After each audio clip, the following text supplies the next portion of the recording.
Assalamualaikum warahmatullahi wabarakatuh. Kami dari kelompok 7 Ekonomi Syariah 6B akan membahas mengenai pemilihan portofolio. Anggota dari kelompok 7 yaitu Nafik Nurkhairina dengan NIM 12402193069, Fitri Nurmilasari dengan NIM 12402193078, Ikfania Umi Latifah dengan NIM 12402193087, Sigit Cahya Setiawan dengan NIM 12402193088, dan Intan Nurlailatul Nikmah dengan NIM 12402193095. Pada pembahasan kali ini, subbab yang akan dibahas yaitu 1. Menentukan attainable set dan efficient set. Yang kedua, menentukan portofolio efisien, dan yang ketiga menentukan portofolio optimal.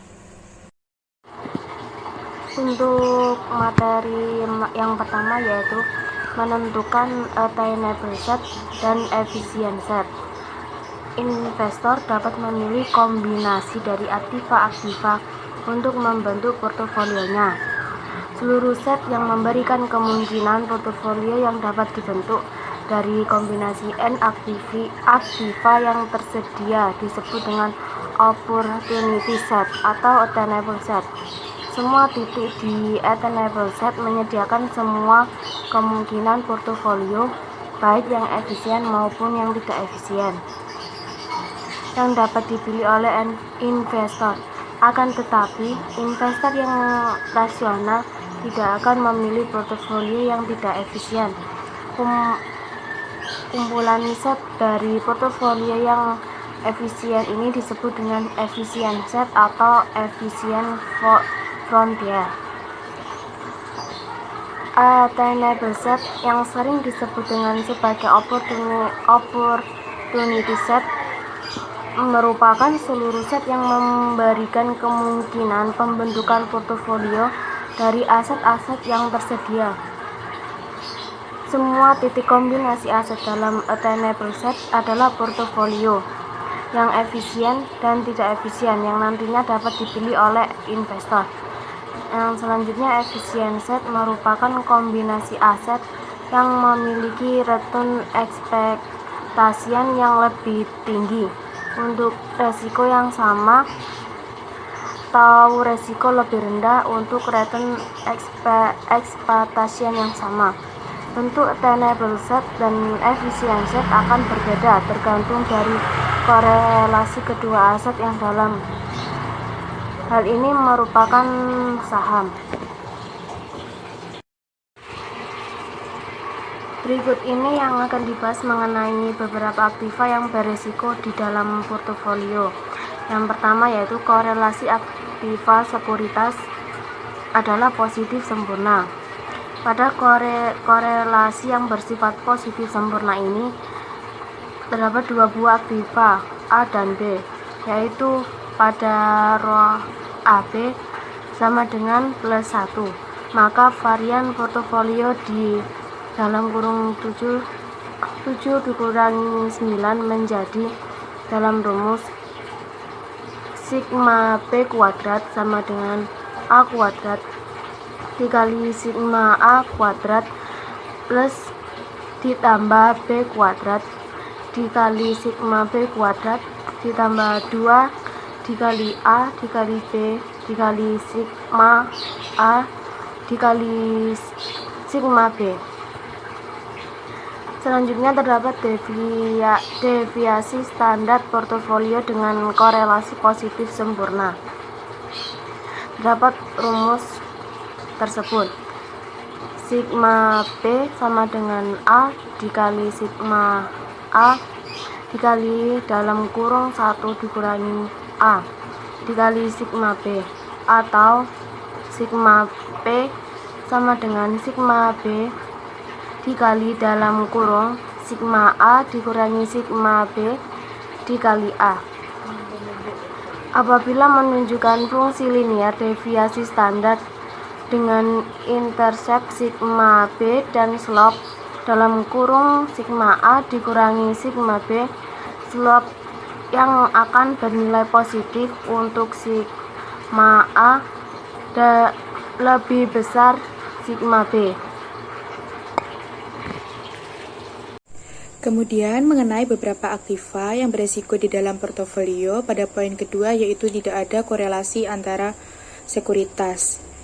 Untuk korelasi antar dua aktiva A dan B sebesar 0 yaitu PAB sama dengan 0 dan disubstitusikan menjadi B sama dengan 1 min A. Kemudian rumus dari portofolionya menjadi deviasi standar portofolio sama dengan besarnya proporsi saham A pangkat 2 dikalikan deviasi standar saham A ditambah proporsi sekuritas kedua dikalikan deviasi standar B pangkat 2. Kemudian hubungan antara resiko portofolio dengan proporsi sekuritasnya atau A untuk korelasi 0 PAB sama dengan 0 adalah tidak linear, maka titik optimasi dapat terjadi. Pada poin yang ketiga yaitu korelasi antara sekuritas adalah negatif sempurna. Untuk korelasi negatif sempurna antara aktiva A dan B yaitu PAB sama dengan min 1. Maka rumus varian dari portofolio setelah dilakukan substitusi B sama dengan 1 min A menjadi deviasi standar portofolio sama dengan besarnya proporsi saham A pangkat 2 dikali deviasi standar saham A pangkat 2 ditambah proporsi sekuritas kedua pangkat 2 dikali deviasi standar saham B. Materi berikutnya adalah mengenai menentukan portofolio efisien. Dalam pembentukan portofolio, investor selalu ingin memaksimalkan return harapan dengan tingkat resiko tertentu yang bersedia ditanggungnya, atau mencari portofolio yang menawarkan risiko terendah dengan tingkat return tertentu. Karakteristik portofolio seperti ini disebut sebagai portofolio yang efisien. Untuk membentuk portofolio yang efisien, maka harus berpegang pada asumsi tentang bagaimana perilaku investor dalam pembuatan keputusan investasi yang akan diambilnya. Salah satu asumsi yang paling penting adalah bahwa semua investor tidak menyukai risiko atau risk averse. Portofolio-portofolio efisien berada di efficient set. Portofolio-portofolio efisien merupakan portofolio yang baik, tetapi bukan yang terbaik. Hanya ada satu portofolio yang terbaik, yaitu portofolio yang optimal. Portofolio efisien didefinisikan sebagai portofolio yang memberikan return ekspektasi terbesar dengan risiko yang tertentu, atau memberikan risiko yang terkecil dengan return ekspektasi yang tertentu. Adapun aset bebas risiko merupakan aset yang tingkat returnnya di masa depan sudah bisa dipastikan pada saat ini, dan ditunjukkan oleh varians return yang sama dengan 0. Contohnya, obligasi jangka pendek yang diterbitkan pemerintah, misalnya saja SBI atau Sertifikat Bank Indonesia yang dikeluarkan oleh Bank Indonesia. Jika investor membeli SBI dalam jangka waktu 3 bulan dengan tingkat bunga 15%, maka bisa dipastikan bahwa pada waktu SBI tersebut jatuh tempo, investor akan memperoleh return sebesar 15%. Selanjutnya yaitu menentukan portofolio optimal. Portofolio optimal merupakan portofolio yang dipilih seorang investor dari sekian banyak pilihan yang ada dalam kumpulan portofolio efisien. Suatu portofolio dapat ditentukan dengan memilih tingkat keuntungan yang diharapkan dan kemudian meminimumkan resiko atau memaksimumkan tingkat keuntungan. Portofolio yang efisien yang ada akan terbentuk menjadi beberapa portofolio, di mana nanti memberikan pilihan tersendiri bagi investor dalam memilih portofolio yang terbaik dan sesuai dengan yang diharapkan. Untuk itu, investor yang akan melakukan analisis guna mencari dan menentukan portofolio yang paling efisien dan berbagai portofolio yang ada dan membentuk portofolio yang optimal.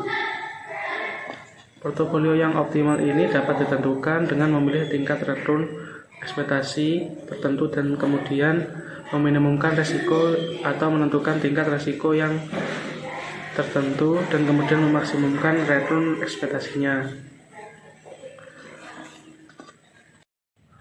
Cara menentukan portofolio optimal itu ada 3 cara, yaitu dengan model Markowitz, kemudian aktiva bebas risiko, dan juga metode indeks tunggal.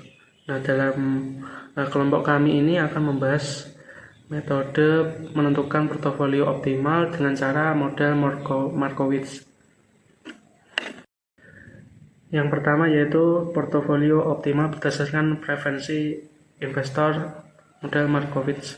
Kita dapat melakukan pengoptimalan dalam penyusunan portofolio berdasarkan Markowitz, yaitu dengan asumsi A. Waktu yang digunakan hanya satu periode, B. Tidak ada biaya transaksi, C. Preferensi investor hanya berdasarkan pada return ekspektasi dan risiko, D. Tidak ada pinjaman dan simpanan bebas risiko. Nah, preferensi investor terhadap portofolio akan berbeda-beda karena mereka punya fungsi utility atau kepuasan masing-masing. Nah, utilitas atau utility investor ini ditentukan seberapa besar preferensi mereka terhadap risiko. Kemudian yang kedua yaitu portofolio optimal risiko terkecil model Markowitz. Titik portofolio optimal dapat ditentukan dengan metode penyelesaian optimasi. Portofolio optimal ini merupakan portofolio dengan risiko kecil, sehingga portofolio ini disebut portofolio varian minimal atau MVP, minimal variance portfolio. Fungsi objektif yang digunakan adalah fungsi risiko portofolio dengan berdasarkan metode Markowitz. Fungsi objektif ini kemudian diminimalkan dengan memasang beberapa kendala. Kendala yang pertama adalah total proporsi yang diinvestasikan masing-masing investor. Kemudian yang kedua adalah proporsi dari masing-masing sekuritas tidak boleh bernilai negatif. Dan kemudian yang ketiga yaitu jumlah rata-rata dari seluruh return masing-masing aktiva sama dengan return portofolio. Yang ketiga yaitu portofolio optimal dengan aktiva bebas risiko. Portofolio optimal berdasarkan preferensi investor sebenarnya adalah portofolio yang belum benar-benar optimal, tetapi optimal menurut investor tertentu dengan preferensi risiko tertentu.